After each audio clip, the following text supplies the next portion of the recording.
اعوذ باللہ من الشیطان الرجیم بسم اللہ الرحمن الرحیم الحمد للہ رب العالمین وصلی اللہ علی سیدنا محمد وآلہ الطیبین الطاہرین واللعنۃ الدائمۃ الباقیۃ علی اعدائہم اجمعین من الآن الی قیام یوم الدین آمین یا رب العالمین اما بعد فقد قال رسول اللہ صلی اللہ علیہ وآلہ وسلم وَذْكُرُوا بِجُوعِكُمْ وَعَطَشِكُمْ فِيهِ جُوعَ يَوْمَ الْقِيَامَةِ وَعَطَشِهِ۔ ناظرین گرامی، السلام علیکم ورحمۃ اللہ وبرکاتہ۔ خطبہ شعبانیہ نبی اعظم کا وہ خطبہ ہے جو ماہ مبارک رمضان کا دستور العمل ہے کہ ہمیں ماہ سیام میں کیا کرنا ہے، کیا نہیں کرنا ہے، کس طرح اپنی زندگی کو راہ خدا میں وقف کر کے آگے بڑھانا ہے، اور کون کون سے وہ اعمال ہیں جن کے ذریعے پروردگار عالم اجر و ثواب دوگنا کرنے والا ہے، اور اس ماہ سیام کی کیا فضیلتیں ہیں۔ سن لیجئے جناب موجز سنبھلی کے 4 مصرے۔ وہ کہتے ہیں کہ نعمتیں آپ ہی کھا کھا کے نہ خوش ہو روزے دار، کچھ تو نادار کا بھی پاس رہے روزے میں، بھوک اور پیاس میں کیا ہوتا ہے انسان کا حال، تجھ کو اس بات کا احساس رہے روزے میں۔ یہ پروردگار عالم کے حبیب نے ختمی مرتبت نے جو بیان فرمایا کہ وَاذْكُرُوا بِجُوعِكُمْ وَعَطَشِكُمْ فِيهِ جُوعَ يَوْمَ الْقِيَامَةِ وَعَطَشِهِ، ماہ مبارک رمضان میں بھوک اور پیاس کے ذریعے قیامت کی بھوک اور پیاس کو یاد کرو۔ دیکھیے، پروردگار عالم نے ہمیں اور انسانوں کو پیدا کیا ہے تاکہ وہ اپنے آپ کو جنت تک پہنچا سکے۔ پڑھیے گا آپ سورہ مبارک مریم کی آیت نمبر 71 اور 72 کو، جہاں مالک ارشاد فرماتا ہے اور تم میں سے کوئی ایسا نہیں ہے جسے جہنم کے کنارے حاضر نہ ہونا ہو کہ یہ تمہارے رب کا حتمی فیصلہ ہے، اس کے بعد ہم متقی افراد کو نجات دے دیں گے اور ظالمین کو جہنم میں چھوڑ دیں گے۔ یہ خود ایک الگ ٹاپک اور سبجیکٹ ہے کہ آخر ظالم کون ہیں، ظالمین کی فہرست میں کن لوگوں کا نام آتا ہے۔ قرآن مجید میں 1200-1400 آیات ہیں موت، آخرت، عذاب، برزخ، قیامت کے سلسلے میں، اور روایات اتنی زیادہ ہیں کہ علامہ مجلسی رضوان اللہ تعالیٰ علیہ نے بحار الانوار کی 3 جلدوں کو اس موضوع سے مخصوص قرار دیا ہے۔ امیر المؤمنین کی ایک حدیث میں بہت ہی اختصار کے ساتھ مفہوم کے طور پر پیش کروں، بلکہ یہ مولا کا خطبہ نمبر 100 ہے جو نہج البلاغہ میں موجود ہے، جہاں مولا قیامت کی دشواریوں کو بیان کرتے ہوئے فرماتے ہیں وَذَلِكَ يَوْمٌ يَجْمَعُ اللَّهُ فِيهِ الْأَوَّلِينَ وَالْآخِرِينَ لنقاش الحساب وجزاء الاعمال۔ امیر المؤمنین فرماتے ہیں کہ قیامت کا دن وہ دن ہوگا کہ اللہ حساب کی چھان بین اور اعمال کی جزا کے لیے اگلے پچھلوں سبھی کو جمع کرے گا۔ وہ خضوع کی حالت میں اس کے سامنے کھڑے ہوں گے، پسینہ منہ تک پہنچ کر ان کے منہ میں لگام ڈال دے گا، زمین ان لوگوں سمیت لرزتی اور تھرتھراتی ہوگی۔ اس وقت سب سے بڑا خوشحال وہ ہوگا، سعید اور خوشبخت وہ ہوگا جسے اپنے دونوں قدم نکالنے کی جگہ اور سانس لینے کی کھلی فضا مل جائے۔ اسی طرح نبی اعظم اور دیگر معصومین علیہ السلام کے فرامین موجود ہیں۔ صحابی پیغمبر جناب معاذ ابن جبل، جناب ابو ایوب انصاری کے گھر، توجہ کیجیے گا، نبی اعظم سے قرآن مجید کے سورہ نبا کی آیت نمبر 18 کے بارے میں سوال کرتے ہیں۔ مالک نے کیا کہا؟ یوم ینفخ فی الصور فتأتون افواجا۔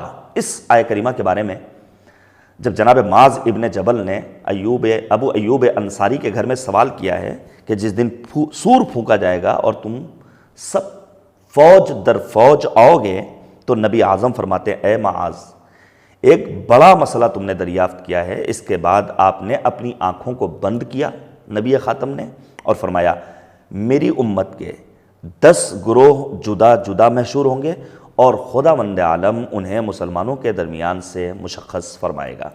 بہرحال بڑی سخت منزل ہوگی، اور وہ دن ہوگا جب انسان حسرت کرے گا کاش دوبارہ حیات مل جائے، ہم روئے زمین پر چلے جائیں۔ یہاں تک کہ روایات میں ملتا ہے بعض افراد وہ ہوں گے، خدا ہم سب کو محفوظ رکھے، بدن میں لرزہ طاری ہو جاتا ہے کہ جہاں روایات بتاتی ہیں بعض افراد کا شمار اور ان کا ظاہری قیافہ بندروں جیسا ہوگا، بعض کا خنزیر جیسا ہوگا، اور میں اگر اس کی وضاحت کروں تو روایات کہتی ہیں وہ افراد جن کی ظاہری صورت بندروں جیسی ہوگی وہ کون لوگ ہوں گے؟ چغل خور۔ قرآن مجید میں پروردگار عالم نے صراحت کے ساتھ سورہ مبارکہ قلم میں نبی اعظم کو جن 9 گروہوں سے روکا ہے، فلاں فلاں فلاں فلاں گروہ کا اتباع مت کیجیے گا، ان میں ایک گروہ کون سا ہے؟ چغلی کرنے والوں کا اتباع نہیں کرنا ہے اے میرے حبیب۔ حماز مشاء بنمیم، فضیل ابن ایاز کا شاگرد، عاقبت برباد کر لیتا ہے 3 گناہوں کے سبب، حسد، شراب نوشی، اور تیسری چیز وہ ہے چغل خوری۔ خدا ہم سب کو محفوظ رکھے۔ اور جس کا ظاہری قیافہ خنزیر جیسا ہوگا وہ کون سے لوگ ہوں گے؟ جنہوں نے اپنے پیٹ کو مال حرام سے بھر لیا ہوگا۔ امام علی مقام نے میدان کربلا میں، نواسۂ رسول نے، مصباح الہدیٰ نے، سید الشہداء حسین ابن علی نے یہی تو کہا تھا، تمہیں میری باتیں سمجھ میں نہیں آئیں گی کیونکہ تم نے اپنے پیٹ کو مال حرام سے بھر رکھا ہوگا۔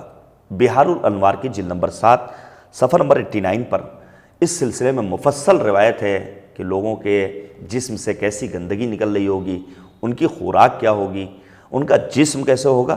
میں ضیق وقت کے سبب اس سلسلے میں مزید وضاحت نہیں کرنا چاہتا ہوں، وگرنہ خود پیغمبر اعظم امیر المؤمنین اور پھر امیر المؤمنین کا وہ مکالمہ جو جناب صدیقہ طاہرہ شجنت المصطفیٰ حضرت فاطمۃ الزہرا سلام اللہ علیہا سے منقول ہے، جہاں پیغمبر فرماتے ہیں بیٹی قیامت کا دن نہایت سخت ترین دن ہوگا، لیکن تمہیں بتاتا چلوں کہ اس دن عرش کے نیچے سے ایک منادی ندا دے گا، اے اہل محشر اپنی آنکھوں کو بند کر لو تاکہ فاطمہ گزر جائیں۔ اللہ رے فاطمہ کی بزرگی، زہ شرف، بابا ملا جو فخر، رسولان ما سلف شوہر ملا امیر عرب اور شہ نجف، اللہ نے حسین و حسن سے دیے خلف، دونوں امام خلق کے حاجت روا ہوئے، مشکل کشا کے بیٹے بھی مشکل کشا ہوئے۔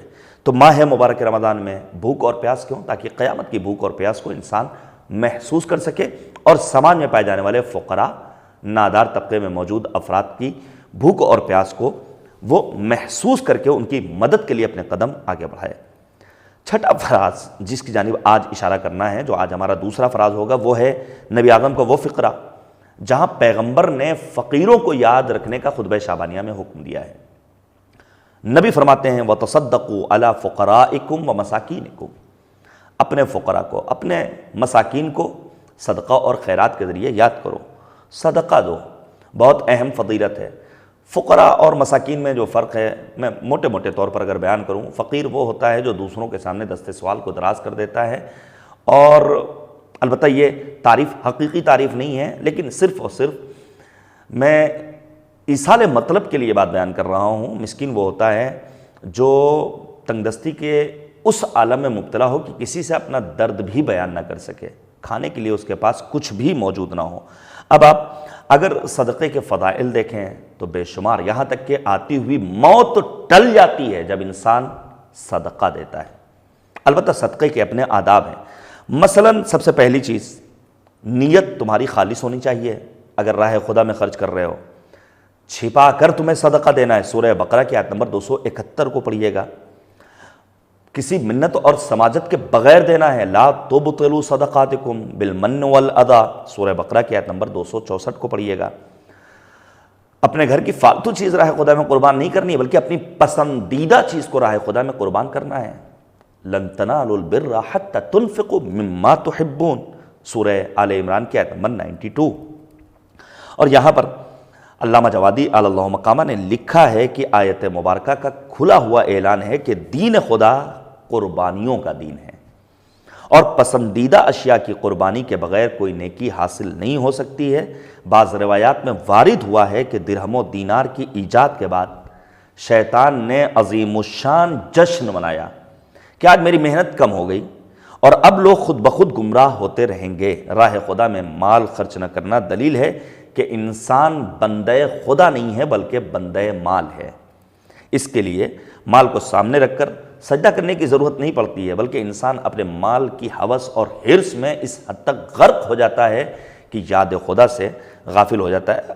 صدقے کے اپنے فوائد ہیں، میں نے بیان کیا۔ انسان کو جو موت آنے والی ہے وہ ٹل جاتی ہے، بلائیں ٹل جاتی ہیں، کیا صدقہ دینا ہے، جتنا اللہ نے دیا ہے. مثلا آیت اللہ بیبہانی رضوان اللہ تعالیٰ علیہ، شدید سردی کا موسم ہے، ان کی اہلیہ کا بیان ہے، نکلے ہیں مرحوم آیت اللہ بیبہانی اور کسی نے کچھ مانگ لیا، کچھ نہیں تھا، اپنی قبا یا اپنے جبے کی آستین کو کاٹ کر کے اسے دے دیا تاکہ وہ فقیر، وہ تنگ دست، وہ مشکل میں مبتلا انسان اس شدید سردی میں کسی طرح اس کی ٹوپی بنا کر کے اپنے آپ کو سردی سے محفوظ رکھ سکے.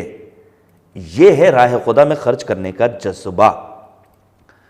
صادق علیہ محمد امام جعفر صادق علیہ السلام نے جناب عیسیٰ کے حوالے سے بیان کیا کہ جناب عیسیٰ نے دیکھا کہ ایک جگہ سے گزر ہو رہا ہے اور لوگ خوشیاں منا رہے ہیں. کیوں؟ لڑکی کی شادی ہے. کہا آج تو خوشیاں ہیں، کل اس گھر میں غم ہوگا، لیکن آئندہ روز. پھر لوگوں نے دیکھا کہ وہاں خوشیاں ہیں، اور جب جناب عیسیٰ سے سوال کیا تھا کہ آخر اس کی وجہ کیا ہوگی، کہا یہ بچی جس کی شادی ہے، یا لڑکی یا دلہن، یہ کل مر جائے گی. لوگ پہنچے ہیں جناب عیسیٰ کے پاس، وہ تو زندہ ہے. خود جناب عیسیٰ ہیں اور آنے کے بعد سوال کیا، یہ بتاؤ تم نے کیا کیا؟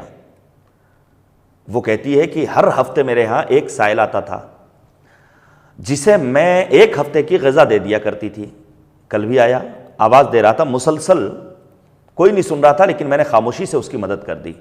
جناب عیسیٰ کہتے ہیں تمہارے اس عمل نے موت کو تم سے ٹال دیا. جو بستر کو ہٹایا تو اس بستر کے نیچے سے سانپ نکلا، لیکن اس سانپ نے اس دلہن کو اذیت نہیں پہنچائی. یہ ہے صدقے کا فائدہ. عام دنوں میں صدقہ دیا جائے اس کی فضیلت کچھ اور ہے. ماہ مبارک رمضان میں فقراء، ایتام، مساکین، نادار طبقے کو مد نظر رکھا جائے تو یقیناً اس کی فضیلت کچھ اور ہی ہے. 7واں فراز جو آج کا ہمارا تیسرا فراز ہے، پیغمبر خاتم اس فراز میں معاشرتی اخلاق کی رعایت کی تاکید کرتے ہیں. بہت اہم پیغام ہے جو آج کہیں نہ کہیں آج کی تیز رفتار معاشی دنیا میں کم رنگ نظر آتی ہے. وہ چیز پیغمبر فرماتے ہیں وَوَقِّرُوا كِبَارَكُمْ وَارْحَمُوا صِغَارَكُمْ وَصِلُوا أَرْحَامَكُمْ. اپنے بڑوں کی توقیر کرو، اپنے بڑوں کا احترام کرو، اپنے چھوٹے پر رحم کرو. اور پھر پیغمبر کہتے ہیں صلہ رحم کرو. دیکھیے بڑوں کا اپنا حق ہے، اور بالخصوص خاندان کے بزرگ کی حیثیت وہی ہے جو ایک نبی کی اپنی امت میں حیثیت ہوا کرتی ہے. امام سید سجاد علیہ السلام کے رسالۃ الحقوق کو ضرور پڑھیے، جہاں امام علی مقام نے بیان کیا کہ تم سے بڑے کا تم پر حق یہ ہے کہ اس کی بزرگی کی وجہ سے اس کا احترام کرو، چونکہ وہ مسلمان ہونے میں تم پر سبقت رکھتا ہے. اس سے جنگ و جدال نہ کرو، راستہ چلتے وقت اس سے آگے نہ چلو، اور اس سے جہالت کی باتیں نہ کرو. اگر تم سے نادانی و جہالت کی باتیں کرے، اسلام اور ان کے احترام میں اسے برداشت کرو اور ان کا احترام و اکرام کرو. آج بسا اوقات بعض کم سن اپنے بزرگوں سے بیہودہ باتیں کرتے ہیں، بحث کرنے لگتے ہیں، بدتمیزی کرنے لگتے ہیں، جس کی اجازت نہیں. عام دنوں میں ماہ مبارک رمضان میں بالخصوص ہمیں تاکید کی گئی ہے نبی اعظم کی جانب سے کہ ہمیں بڑوں کا احترام کرنا ہے اور اپنے چھوٹوں کا خیال رکھنا ہے، صلہ رحم کرنا ہے. 8واں فراز خطبہ شعبانیہ کا وہ ہے زبان پر کنٹرول. وَاحْفِظُوا أَلْسَنَتَكُمْ. اپنی زبانوں کو محفوظ رکھو. یہ زبان جس کے لیے فرماتے ہیں کہ جرمہ صغیر و جرمہ کبیر.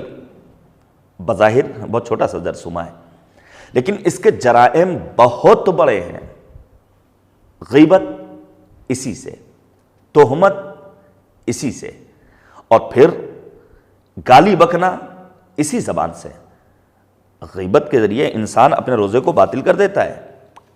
یہاں تک کہ معبود سورہ مبارکہ حجرات میں فرماتا ہے کہ لا یغتب بعضکم بعضا ایحب احدکم ان یاکل لحم اخیہ میتا فکرہتموہ.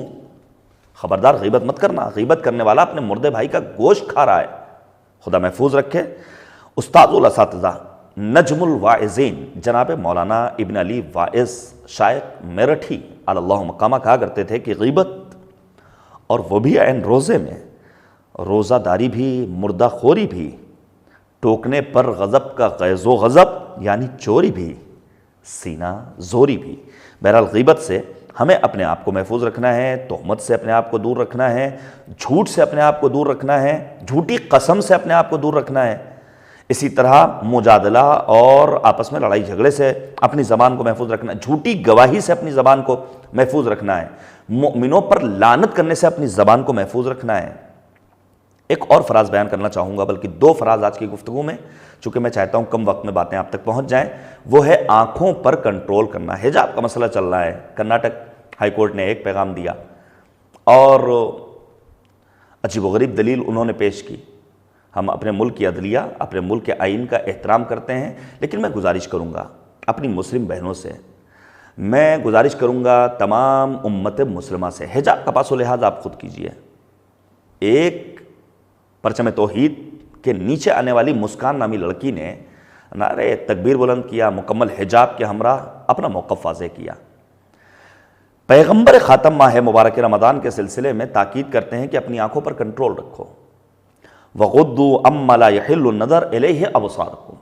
دیکھو ان چیزوں پر نظر مت ڈالنا جسے دیکھنا تمہارے لیے جائز قرار نہیں دیا گیا ہے. پڑھیے گا رسالۃ الحقوق، سید الساجدین حضرت امام زین العابدین علیہ السلام فرماتے ہیں کہ آنکھوں کا تم پر حق یہ ہے کہ انہیں گناہوں سے بچائے رکھو، کیونکہ آنکھیں دل تک پہنچنے کا ذریعہ ہیں، دریچہ ہیں. بہت ساری باتیں ہیں، صرف ایک بات کی اور ایک روایت کی جانب اشارہ کروں گا. امیر المؤمنین، بارش کا موسم ہے، پیغمبر خاتم کے ساتھ جنت البقیع کے پاس بیٹھے ہوئے ہیں. ایک خاتون گزر رہی ہے سواری سے، سواری کا پیر پھسلا، گڈھے میں چلا گیا، وہ خاتون گرتی ہے. نبی اعظم نے فوراً اپنا رخ موڑ لیا. خبر دی گئی، اے پیغمبر اس نے شلوار پہن رکھی، لباس اس کا مناسب ہے. اس موقع پر پیغمبر خاتم نے تاکید کی اور خدا کی بارگاہ میں دعا کی، خدایا اس خاتون کی اور تمام مناسب لباس زیب تن کرنے والوں کی مغفرت فرما. پھر پیغمبر کہتے ہیں مردوں کو خطاب کر کے کہ اپنی اپنی خواتین کو اچھا لباس پہناؤ، شلوار پہناؤ، کیونکہ شلوار بہترین بدن کو چھپانے کا ذریعہ ہے، تاکہ بدخواہ اور ہوس میں مبتلا افراد کی ہوس کا وہ شکار نہ ہونے پائیں. پھر 10واں فراز جہاں کانوں پر کنٹرول رکھنے کی تاکید کی ہے نبی اعظم نے، وَغُضُّوا عَمَّا لَا يَحِلُّ الْإِسْتِمَاعُ إِلَيْهِ أَسْمَاعُكُمْ. اپنے کانوں کو حرام چیزوں کو سننے سے بچا کر رکھو. دیکھیے کان کے ذریعے اہم ترین گناہ جو ہوتے ہیں ان میں سب سے پہلے انسان غیبت بآسانی سن لیتا ہے. کرتا تو نہیں ہے لیکن غیبت سنتا ہے. غیبت سننے والا بھی غیبت کرنے والے کے مانند عذاب پروردگار کا مستحق قرار پاتا ہے. دوسری چیز وہ ہے حرام موسیقی، گانا سننے کی اجازت نہیں ہے. رسول خدا صلی اللہ علیہ وآلہ وسلم فرماتے ہیں کہ حرام موسیقی یعنی میوزک سننے سے بچو، کیونکہ یہ دلوں میں نفاق کی پیدائش کا سبب قرار پاتا ہے. رب کریم کی بارگاہ میں دعا ہے معبود ہم سب کو دین فہمی کا شعور نصیب فرما. آئندہ اسی سلسلے میں انشاءاللہ ہم دیگر فراز کے ہمراہ حاضر ہوں گے اور کوشش کریں گے کہ کم وقت میں یہ سارے مطالب آپ کے سامنے بیان کر سکیں. رب کریم کی بارگاہ میں دعا ہے معبود ہمارے امام کو ہم سے راضی ہو، خوش فرما. خدا حافظ.